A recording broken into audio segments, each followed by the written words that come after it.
ಈ ಮಧ್ಯೆ major breaking update ಒಂದು ಲಭ್ಯ ಆಗ್ತಾ ಇದೆ. ಶಾಸಕ ಎಸ್ ಟಿ ಸೋಮಶೇಖರ್ ಮತ್ತು ಶಿವರಾಮ್ ಹೆಬ್ಬಾರ್ ಇಬ್ಬರನ್ನ ಕೂಡ ಬಿಜೆಪಿಯಿಂದ ಉಚ್ಚಾಟನೆ ಮಾಡಲಾಗಿದೆ ಅನ್ನುವಂತ ಡೀಟೇಲ್ ಸಿಗ್ತಾ ಇದೆ. ಪಕ್ಷದಿಂದ ಉಚ್ಚಾಟನೆ ಮಾಡಿದೆ ಬಿಜೆಪಿ. ಪಕ್ಷ ವಿರೋಧಿ ಚಟುವಟಿಕೆಯ ಹಿನ್ನೆಲೆಯಲ್ಲಿ ಇಬ್ಬರನ್ನ ಕೂಡ ಬಿಜೆಪಿಯಿಂದ ಉಚ್ಚಾಟಿಸಲಾಗಿದೆ. ಯಲ್ಲಾಪುರ ಕ್ಷೇತ್ರದ ಶಿವರಾಮ್ ಹೆಬ್ಬಾರ್ ಮತ್ತು ಯಶವಂತಪುರದ ಎಸ್ ಟಿ ಸೋಮಶೇಖರ್ ಇಬ್ಬರನ್ನ ಕೂಡ ಬಿಜೆಪಿಯಿಂದ ಉಚ್ಚಾಟನೆ ಮಾಡಲಾಗಿದೆ. ಪದೇ ಪದೇ ಪಕ್ಷದ ಶಿಸ್ತನ್ನ ಉಲ್ಲಂಘಿಸ್ತಾ ಇದ್ರು ಇಬ್ರು ಕೂಡ. ಬಿಜೆಪಿಯಲ್ಲಿ ಇದ್ರೂ ಕೂಡ ಇಲ್ಲದಂತಿದ್ರು ಇಬ್ರು ಕೂಡ. ಬಿಜೆಪಿ ವಿರುದ್ಧ ಅನೇಕ ಹೇಳಿಕೆಗಳನ್ನು ಕೊಟ್ಟಿದ್ರು. ಲೋಕಸಭಾ ಎಲೆಕ್ಷನ್ ಸಂದರ್ಭದಲ್ಲೂ ಕೂಡ ಬಿಜೆಪಿ ಜೊತೆ ಗುರುತಿಸಿಕೊಂಡಿರಲಿಲ್ಲ. ಇದೆಲ್ಲವನ್ನ ಕೂಡ ಪರಿಗಣಿಸಿದಂತ ಬಿಜೆಪಿ ಇಬ್ಬರನ್ನ ಕೂಡ ಪಕ್ಷದಿಂದ ಉಚ್ಚಾಟನೆ ಮಾಡಿದೆ. ಬಿಜೆಪಿ ಹೈಕಮಾಂಡ್ ಈ ಆದೇಶವನ್ನ ಮಾಡಿದೆ. ಆ ಮೂಲಕ ಬಿಜೆಪಿಯಿಂದ ಉಚ್ಚಾಟನೆಯಾದ ಮೂವರು ಒಟ್ಟು ಒಬ್ಬರು ಯತ್ನಾಳು, ಇನ್ನಿಬ್ಬರು ಸೋಮಶೇಖರ್ ಮತ್ತು ಶಿವರಾಮ್ ಹೆಬ್ಬಾರ್. ಎಸ್ ಟಿ ಸೋಮಶೇಖರ್ ಮತ್ತು ಶಿವರಾಮ್ ಹೆಬ್ಬಾರ್ ಇಬ್ಬರನ್ನ ಉಚ್ಚಾಟನೆ ಮಾಡಬೇಕು ಅನ್ನುವಂಥ ಒತ್ತಡ ಬಿಜೆಪಿಯೊಳಗೂ ಕೂಡ ಸೃಷ್ಟಿಯಾಗಿತ್ತು. ಕಾರಣ ಪಕ್ಷದ ಶಿಸ್ತಿನ ಮಿತಿಯೊಳಗಿಲ್ಲ ಇವರನ್ನ ಆದಷ್ಟು ಬೇಗ ಉಚ್ಚಾಟನೆ ಮಾಡದೇ ಇದ್ರೆ ಪಕ್ಷಕ್ಕೆ ಡ್ಯಾಮೇಜ್ ಆಗುತ್ತೆ ಅನ್ನುವಂಥ ಅಭಿಪ್ರಾಯ ವ್ಯಕ್ತವಾಗಿತ್ತು. ಈಗ ಅವರಿಬ್ಬರನ್ನ ಕೂಡ ಉಚ್ಚಾಟನೆ ಮಾಡಲಾಗಿದೆ. ಹೆಚ್ಚಿನ ಡೀಟೇಲ್ ನೀಡೋದಕ್ಕೆ ನಮ್ಮ ಪ್ರತಿನಿಧಿ ಮಧುಸೂದನ್ ಫೋನ್ ಸಂಪರ್ಕದಲ್ಲಿ. ಮಧುಸೂದನ್, ಕೊನೆಗೂ ಕೂಡ ಬಿಜೆಪಿ ಧೈರ್ಯ ತೋರಿಸಿದೆ ಈ ವಿಚಾರದಲ್ಲಿ. ಖಂಡಿತವಾಗ್ಲೂ ರಕ್ಷಿತ್, ಇದ್ರಲ್ಲಿ ಯಾವುದೇ ಅನುಮಾನ ಇಲ್ಲ. ನೋಡಿ, ಒಂದು ಕಡೆ ಬೆಂಗಳೂರಿನ ಯಶವಂತಪುರ ವಿಧಾನಸಭಾ ಕ್ಷೇತ್ರದ ಶಾಸಕರಾಗಿದ್ದಂತ ಎಸ್ ಟಿ ಸೋಮಶೇಖರ್, ಇನ್ನೊಂದು ಕಡೆ ಉತ್ತರ ಕನ್ನಡ ಜಿಲ್ಲೆಯ ಯಲ್ಲಾಪುರ ವಿಧಾನಸಭಾ ಕ್ಷೇತ್ರದ ಶಾಸಕರಾಗಿದ್ದಂತ ಅರಬೈಲ್ ಶಿವರಾಮ್ ಹೆಬ್ಬಾರ್ ವಿರುದ್ಧ ಶಿಸ್ತು ಕ್ರಮ ಯಾಕಿಲ್ಲ ಅನ್ನೋ ಒಂದು ಪ್ರಶ್ನೆ ಬಿಜೆಪಿಯ ಹಲವು ನಾಯಕರು ಮಾಡ್ತಾ ಇದ್ರು. ಬಿಜೆಪಿಯಿಂದ ಅವರು ಅಂತರವನ್ನ ಕಾಯ್ದುಕೊಳ್ತಾ ಇದ್ದಾರೆ. ರಾಜ್ಯಸಭಾ ಚುನಾವಣೆಯ ಸಂದರ್ಭದಲ್ಲಿ ಅಡ್ಡ ಮತದಾನ ಮಾಡಿಲ್ಲ, ಮತದಾನ ಮಾಡ್ಲಿಕ್ಕೆ ಬಂದಿಲ್ಲ. ಯಾವಾಗ ಪಕ್ಷ ವಿಪ್ಪನ್ನ ಕೊಟ್ಟಿದ್ರು ಕೂಡ ನೇರವಾಗಿ ಬಂದು ಮತದಾನ ಮಾಡುವಂತ ಹಕ್ಕನ್ನ ತಮ್ಮನ್ನ ತಾವೇ ದೂರ ಮಾಡ್ಕೊಂಡಿದ್ರು. ಮತದಾನ ನಡೆಯುವಂತ ಸಂದರ್ಭದಲ್ಲಿ ಶಾಸಕರ ಭವನದಲ್ಲೇ ಇದ್ಕೊಂಡು ಅವರು ಬಂದು ಮತವನ್ನ ಚಲಾಯಿಸಲಿಲ್ಲ. ಇದು ಪಕ್ಷಕ್ಕೆ ಮಾಡಿದಂತ ದ್ರೋಹ, ಪಕ್ಷದ ಅಭ್ಯರ್ಥಿಗಳಿಗೆ ಮಾಡಿದಂತ ದ್ರೋಹ. ಇದು ಪಕ್ಷ ಶಿಸ್ತಿನ ಕ್ರಮವನ್ನ ತೆಗೆದುಕೊಳ್ಳೇಬೇಕು ಅಂತ ರಾಜ್ಯದ ನಾಯಕರು ಕೇಂದ್ರ ಮಟ್ಟದ ತನಕ ತೆಗೆದುಕೊಂಡು ಹೋಗಿದ್ರು. ಒಂದ್ ಕಡೆ ಬಸನಗೌಡ ಪಾಟೀಲ್ ಯತ್ನಾಳ್ ಅವರ ವಿರುದ್ಧ ಯಾವ ರೀತಿ ಕೂಗಿತ್ತೋ ಅದೇ ರೀತಿಯ ಕೂಗು, ಅದೇ ಮಾದರಿಯ ಕೂಗು ಒಂದ್ ಕಡೆ ಅರಬೈಲ್ ಶಿವರಾಮ್ ಹೆಬ್ಬಾರ್, ಮತ್ತೊಂದ್ ಕಡೆ ಎಸ್ ಟಿ ಸೋಮಶೇಖರ್ ವಿರುದ್ಧ ಕೂಡ ಕೇಳಿ ಬಂದಿತ್ತು. ಇನ್ನು ಬೆಳಗಾವಿಯಲ್ಲಿ ಆದಂತ ಸುವರ್ಣ ವಿಧಾನಸೌಧದಲ್ಲಿ ಪ್ರತಿಮೆಯ ಅನಾವರಣ ಸಂದರ್ಭದಲ್ಲಿ ಕಾಂಗ್ರೆಸ್ನ 100 ವರ್ಷದ ಸಂಭ್ರಮದ ವಿಚಾರದಲ್ಲಿ ಮಹಾತ್ಮ ಗಾಂಧೀಜಿ ಅವರು ಬಂದಂತ ಕಾರ್ಯಕ್ರಮದಲ್ಲಿ ಇವರೇನು ಭಾಗಿಯಾಗಿದ್ರು ಅದನ್ನ ಕೂಡ ನೇರವಾಗಿ ರಾಜ್ಯ ಬಿಜೆಪಿ ನಾಯಕರು ಪ್ರಶ್ನೆಯನ್ನ ಮಾಡ್ತಾ ಬಂದಿದ್ರು. ರಕ್ಷತ್, ಅದನ್ನ ಕೂಡ ನಾವಿಲ್ಲಿ ಗಮನಿಸಬೇಕಾಗುತ್ತೆ. ಒಂದು ಹೆಜ್ಜೆಯನ್ನ ಹೊರಗಡೆ ಇಟ್ಟು ಬಿಜೆಪಿಯ ಶಾಸಕಾಂಗ ಪಕ್ಷದ ಸಭೆಗೂ ಕೂಡ ಗೈರಾಗೋದು, ಅಧಿವೇಶನ ಸಂದರ್ಭದಲ್ಲಿ ಬಿಜೆಪಿ ನಾಯಕರು ಪ್ರಸ್ತಾಪ ಮಾಡೋ ಅಂತ ವಿಚಾರದಲ್ಲಿ ಚರ್ಚೆಗೆ ಅನುಮತಿ ಕೊಟ್ಟಾಗ ತುಟಿ ಬಿಚ್ಚದೆ ನೇರವಾಗಿ ಸದನದಲ್ಲಿ ಭಾಗಿಯಾಗುವಂತದ್ದು ಅಥವಾ ಸದನದಿಂದ ಎದ್ದೋಗುವಂತ ಧೋರಣೆಯನ್ನ ಬಿಜೆಪಿಯ ವಿರುದ್ಧ ಯಾವಾಗ ಬಿಜೆಪಿ ಶಾಸಕರೇ ಮಾಡ್ತಾ ಇದ್ರು, ಇವರ ವಿರುದ್ಧ ಶಿಸ್ತು ಕ್ರಮ ಆಗ್ಲೇಬೇಕು ಅನ್ನೋ ಕಡಾಖಂಡಿತವಾದಂತಹ ದನಿಯನ್ನ ನೇರವಾಗಿ ರಾಜ್ಯ ಬಿಜೆಪಿ ನಾಯಕರು ಎತ್ತಿದ್ರು. ಅದಕ್ಕೆ ಇವತ್ತು ಪ್ರತಿಫಲ ಸಿಕ್ಕಿದೆ ಅಂತಾನೆ ಇಲ್ಲಿ ಉಲ್ಲೇಖ ಮಾಡಬಹುದು. ಒಂದು ಕಡೆ ಯಶವಂತಪುರ ವಿಧಾನಸಭಾ ಕ್ಷೇತ್ರದ ಶಾಸಕರಾಗಿರೋ ಅಂತ ಎಸ್ ಟಿ ಸೋಮಶೇಖರ್, ಇನ್ನೊಂದು ಕಡೆ ಯಲ್ಲಾಪುರ ವಿಧಾನಸಭಾ ಕ್ಷೇತ್ರದ ಶಾಸಕರಾಗಿರುವಂತ ಅರಬೈಲ್ ಶಿವರಾಮ್ ಹೆಬ್ಬಾರ್ ಇಬ್ಬರನ್ನ ಕೂಡ ಪಕ್ಷದಿಂದ ಉಚ್ಚಾಟನೆ ಮಾಡಿ ಅಧಿಕೃತವಾದಂತಹ ಆದೇಶವನ್ನ ಈಗ ಹೊರಡಿಸಿದೆ. ಈಗ ಯತ್ನಾಳ್ ಅವರ ಮಧುಸೂದನ್ ಇಬ್ರು ಇದನ್ನೇ ಬಯಸಿದ್ರ ಹೆಂಗೆ? ಯಾಕಂತಂದ್ರೆ ಶೋಕಾಸ್ ನೋಟಿಸ್ ಕೊಟ್ಟರು, ಉತ್ತರ ಕೊಡ್ಲಿಲ್ಲ. ಇವರಾಗೆ ನಮ್ಮನ್ನು ಉಚ್ಚಾಟನೆ ಮಾಡ್ಲಿ ಅಂತಾನೆ ಕಾಯ್ತಾ ಇದ್ರ ಇಬ್ರು? ಇದರಲ್ಲಿ ಯಾವುದೇ ಅನುಮಾನ ಇಲ್ಲ. ಈಗ ಪಕ್ಷದಿಂದ ಒಂದು ಹೆಜ್ಜೆಯನ್ನ ಎತ್ತಿ ಆಚೆ ಇಟ್ಟಿದೀವಿ ಅನ್ನೋ ಸಂದೇಶವನ್ನ ರವಾನೆ ಮಾಡಿದ ಬಳಿಕ ನೇರವಾಗಿ ಪಕ್ಷನೇ ನಮ್ಮ ವಿರುದ್ಧ ಕ್ರಮವನ್ನ ತೆಗೆದುಕೊಳ್ಳಿ, ನಾವ್ಯಾಕೆ ಪಕ್ಷ ಬಿಟ್ಟು ಹೋಗ್ತೀವಿ ಅಂತ ಹೇಳ್ಬೇಕು, ಪಕ್ಷ ನಮ್ಮ ವಿರುದ್ಧ ಕ್ರಮವನ್ನ ತೆಗೆದುಕೊಂಡಿದೆ ಅನ್ನೋ ಒಂದು ವಿಷಯವನ್ನ ಕ್ಷೇತ್ರದ ಜನತೆಗೆ ಜೊತೆಗೆ ರಾಜ್ಯದ ಎಲ್ಲಾ ನಾಗರಿಕರಿಗೂ ಕೂಡ ತಿಳಿಸಬೇಕು. ಮಧುಸೂದನ್ ಹಾಗೆ ಸಂಪರ್ಕದಲ್ಲಿ ಈಗ ನಮ್ಮ ಜೊತೆಗೆ ಶಾಸಕ ಶಿವರಾಮ್ ಹೆಬ್ಬಾರ್ ಫೋನ್ ಸಂಪರ್ಕದಲ್ಲಿ. ಶಿವರಾಮ್ ಹೆಬ್ಬಾರ್ ಅವರೇ ನಮಸ್ಕಾರ. ನಮಸ್ಕಾರ. ಎಕ್ಸ್ಪೆಕ್ಟ್ ಮಾಡಿದ್ರ ಈ ರೀತಿ ನಿರ್ಧಾರ ತೆಗೆದುಕೊಳ್ಳುತ್ತೆ ಪಕ್ಷ ಅಂತ? ಕೇಳಿಸ್ತಿದ್ಯಾ ಹೆಬ್ಬಾರ್ ಅವರೇ?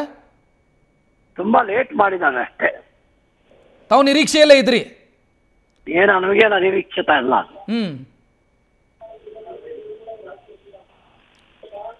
ಅಂದ್ರೆ ತಾವು ಬಯಸ್ತಾ ಇದ್ರಿ, ಉಚ್ಚಾಟನೆ ಮಾಡ್ಲಿ ಅಂತಾನೆ ಬಯಸ್ತಾ ಇದ್ರಿ ತಾವು?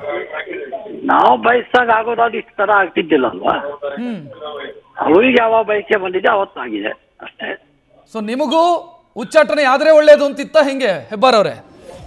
ಅದು ಅವು ನಿರ್ಣಯ ಮಾಡಿದವ್ರ ಮೇಲೆ ಕೇಳ್ಕೊಳ್ಬೇಕು. ನೀವು ಶೋಕಾಸ್ ನೋಟಿಸ್ಗೆ ಏನಾದ್ರು ಉತ್ತರ ಕೊಟ್ಟಿದ್ರಾ ಹೆಬ್ಬಾರ್ ಅವರೇ? 100ಕ್ಕೆ 100 ನನ್ನಂತ 16 ತಾಸು ಉತ್ತರ ಕಳಿಸ್ತೀವಿ ನಾವು. ಸಮರ್ಪಕವಾದಂತ ಉತ್ತರ ನಾನು ಸೋಮಶೇಖರ್ ಇಬ್ಬರು ಕೊಟ್ಟಿದ್ದೀವಿ. ಏನಂತ ಉತ್ತರ ಕೊಟ್ಟಿದ್ರಿ ಹೆಬ್ಬಾರ್ ಅವರೇ? ಹಂಚ್ಕೊಳ್ಬಹುದಾ ಅದನ್ನ? ಅದು ಬಹಳ ಸುದೀರ್ಘವಂತ ಉತ್ತರ ಇದೆ, ಅದೇ ಫೋನಲ್ಲಿ ಹೇಳ್ಕೊಳ್ಳೋಕ್ಕಾಗೋದಿಲ್ಲ. ಮೇಜರ್ ಪಾಯಿಂಟ್ಸ್ ಹೇಳಿ, ಏನ್ ಹೇಳಿದ್ರಿ ಅಂದ್ರೆ ಬಿಜೆಪಿ ವಿರೋಧಿ ಚಟುವಟಿಕೆ ನಾವೇನು ಪಕ್ಷ ವಿರೋಧಿ ಚಟುವಟಿಕೆ ಭಾಗವಹಿಸಿದಾಡುವುದನ್ನ ಮುಖ್ಯವಾಗಿ ಕೊಟ್ಟಿದ್ದೀವಿ. ನೀವು ರಾಜ್ಯಸಭಾ ಎಲೆಕ್ಷನ್ ಟೈಮಲ್ಲಿ ಪಕ್ಷದ ಇಚ್ಛೆಗೆ ವಿರುದ್ಧವಾಗಿ ವರ್ತಿಸಿದ್ರಿ, ಇದು ಪಕ್ಷ ವಿರೋಧಿ ಚಟುವಟಿಕೆ ಅಲ್ವಾ? ನಾನು ಪಕ್ಷ ವಿರೋಧವಾಗಿ ಮಾತ್ರ ಓಟ್ನ ಹಾಕಲಿಲ್ಲ. ಲೋಕಸಭಾ ಎಲೆಕ್ಷನ್ ಟೈಮಲ್ಲೂ ಕೂಡ ಶಿವರಾಮ್ ಹೆಬ್ಬಾರ್ ಅವರಿಂದ ನಿರೀಕ್ಷಿತ ಬೆಂಬಲ ಸಿಗ್ಲಿಲ್ಲ ಬಿಜೆಪಿಗೆ. ನಿರೀಕ್ಷಿತ ಬೆಂಬಲ ಪಕ್ಷ ನಮಗೆ ಕೊಟ್ಟು ನಾವು ಪಕ್ಷಕ್ಕೆ ಕೊಡ್ತೀವಿ, ಪಕ್ಷ ಹೊರಗಿಟ್ಟಾಗ ದೂರ ಹೊಡಿತೀವಿ. ನೀವು ಬಿಜೆಪಿಯಿಂದಲೇ ಬಂದವರು ಅಂದ್ರೆ ಬಿಜೆಪಿಯಲ್ಲಿ ಇದ್ದು ಅನಂತರ ಕಾಂಗ್ರೆಸ್ಗೆ ಬಂದು ಮತ್ತೆ ಬಿಜೆಪಿಗೆ ಬಂದವರು, ಈಗ ಮುಂದೇನು ಕಾದ್ ನೋಡಿ. ಕಾಂಗ್ರೆಸ್ ಸಮೀಪ ಆಗ್ತಿದೆಯಾ ಹೆಬ್ಬಾರ್ ಅವರೇ? ಕಾದ್ ನೋಡಿ. ಅಂದ್ರೆ ಈ ಗೂಢಾರ್ಥದಲ್ಲಿ ಮಾತನಾಡಿದ್ರೆ ಏನು ಅಂತ ಅರ್ಥ ಮಾಡ್ಕೊಳ್ಳೋಣ ಹೆಬ್ಬಾರ್ ಅವರೇ? ಕಾದ್ ನೋಡಿ, ಕಾದ್ ನೋಡಿ, ಕಾದ್ ನೋಡಿ. ಸೊ ತಾವು ಹ್ಯಾಪಿ, ಇದರಲ್ಲಿ ಯಾವುದೇ ತಲೆ ಬಿಸಿ ಅಥವಾ ನೋವಾಗುವಂಥದ್ದಿಲ್ಲ? ಎಲ್ಲ ನೋವುಗಳನ್ನ ವಿಚಾರ ಮಾಡಿಯೇ ನಿರ್ಣಯಕ್ಕೆ ಬಂದಿದ್ದೀವಿ. ಈ ಎಲ್ಲ ನಿರ್ಣಯಗಳು ಎಷ್ಟು ನೋವಾಗತ್ತೆ ಅನ್ನೋದು ಮೊದಲೇ ಗೊತ್ತಿದೆ. ಏನ್ ಮಾಡ್ತಾವೆ ಅಂತ ಹೇಳೋದು 6 ತಿಂಗಳಿಂದಲೇ ಗೊತ್ತಿತ್ತು. ತಡ ಯಾಕೆ ಮಾಡಿದವಳು ಅವರಿಗೆ ಸೇರಿರ್ತಕ್ಕಂಥ ನಿರ್ಣಯ, ನಮ್ದಲ್ಲ. ಶಿವರಾಮ್ ಹೆಬ್ಬಾರು ಕಾಂಗ್ರೆಸ್ ಅಲ್ಲಿದ್ರು, ಬಿಜೆಪಿಗೆ ಬಂದ್ರು, ಮಂತ್ರಿ ಮಾಡಿದ್ರು, ಎಲ್ಲವೂ ಆಯ್ತು. ಬಟ್ ಶಿವರಾಮ್ ಹೆಬ್ಬಾರಿಂದ ಬಿಜೆಪಿಗೆ ಏನ್ ಸಿಕ್ತು ಅಂತ ಪ್ರಶ್ನೆ ಬಿಜೆಪಿ ಅವ್ರದ್ದು. ಅವರಿಗೂ ಕೇಳಿ, ನಾವು ಬಂದಿದ್ದಕ್ಕೊಂದು ಸರ್ಕಾರವು ಬಂತು ಸತ್ಯ ಸಂಗತಿ ಅಲ್ವಾ? ಅವ್ರೇನಾದ್ರೆ ಕೇಳಿ, ನಿಮಗೂ ಅರ್ಥ ಆಗತ್ತಲ್ವಾ? ನಾವೆಲ್ಲ ಕೂಡಿ ರಾಜೀನಾಮೆ ಕೊಟ್ಟ ಕಾರಣಕ್ಕೆ ತಾನೇ ಒಂದು ಸರ್ಕಾರ ಬಂದಿದ್ದು. ಸರ್ಕಾರ ಬಂತು, ನೀವು ಮಂತ್ರಿ ಆದ್ರಿ, ನಿಮಗೂ ಅನುಕೂಲ ಮಾಡಿಕೊಟ್ರು. ಎಸ್ ಹೆಬ್ಬಾರ್ ಅವರೇ, ನೀವು ಮಂತ್ರಿ ಆದ್ರಿ, ಸುದೀರ್ಘ ಅವಧಿಗೆ ಮಂತ್ರಿ ಆಗಿದ್ರಿ, ಸಂಪೂರ್ಣ ಅವಧಿಗೆ ಮಂತ್ರಿ ಆಗಿದ್ರಿ. ಯಡಿಯೂರಪ್ಪನವರು 4 ಸಲ ಮುಖ್ಯಮಂತ್ರಿ ಆದವು, ಕಾಗೇರಿ ಸ್ಪೀಕರ್ ಆದವು, ಇವೆಲ್ಲವೂ ಸತ್ಯ ಅಲ್ವಾ? ಒಂದು ಸತ್ಯ ಯಾಕೆ ಹೇಳ್ಬೇಕು, ಎಲ್ಲವೂ ಸತ್ಯನೇ. ಅಂದ್ರೆ ನಿಮ್ಮಿಂದ ಏನ್ ಸಿಕ್ತು ಅಂತ ಕೇಳ್ತಾರೆ ಅವರು. ಶಿವರಾಮ್ ಹೆಬ್ಬಾರಿಂದ ಏನ್ ಲಾಭ ಆಗಿದೆ ಪಕ್ಷಕ್ಕೆ? ಅವರಿಂದ ನಮಗೆ ಸಿಕ್ಕಿದೆಯೋ, ನಮ್ಮಿಂದ ಅವರಿಗೂ ಅಷ್ಟೇ ಸಿಕ್ಕಿದೆ.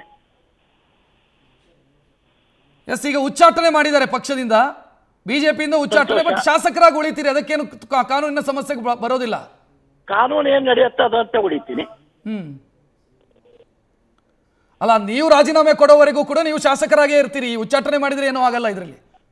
ಕಾನೂನಲ್ಲಿ ಅವಕಾಶ ಇತ್ತು, ಹಾಗೆ ಇವತ್ತೇ ಏನ್ ಮಾಡ್ಲಿಕ್ಕಾಗಲ್ಲ. Yes, thank you Shivaram Hebbar ಅವರೇ, ನ್ಯೂಸ್ ಫಸ್ಟ್ ಜೊತೆಗೆ ಮಾತನಾಡಿದ್ದಕ್ಕೆ. ಶಿವರಾಮ್ ಹೆಬ್ಬಾರ್ ಮಾತನಾಡಿದ್ದನ್ನು ನೋಡಿದ್ರೆ, ಅವರು ಮಾತನಾಡಿದ್ರು ಓಪನ್ ಆಗಿ ಹೇಳ್ಕೊಂಡ್ರು, ನಾವು ಎಕ್ಸ್ಪೆಕ್ಟ್ ಮಾಡಿದ್ವಿ, ಇಷ್ಟು ತಡ ಯಾಕೆ ಮಾಡಿದ್ರು ಅಂತ ಗೊತ್ತಾಗ್ಲಿಲ್ಲ, ಎಕ್ಸ್ಪೆಕ್ಟೇಷನ್ ಇತ್ತು ನಮಗೆ ಅಂತ. ಇಲ್ಲಿ ಉಚ್ಚಾಟನೆ ಮಾಡಿದ್ರೆ ಶಾಸಕ ಸ್ಥಾನ ಹೋಗಲ್ಲ, ಶಾಸಕರಾಗಿ ಉಳಿತಾರೆ, ಉಚ್ಚಾಟಿತ ಬಿಜೆಪಿ ಶಾಸಕರು ಅನ್ನೋ ರೀತಿಯಲ್ಲಿ.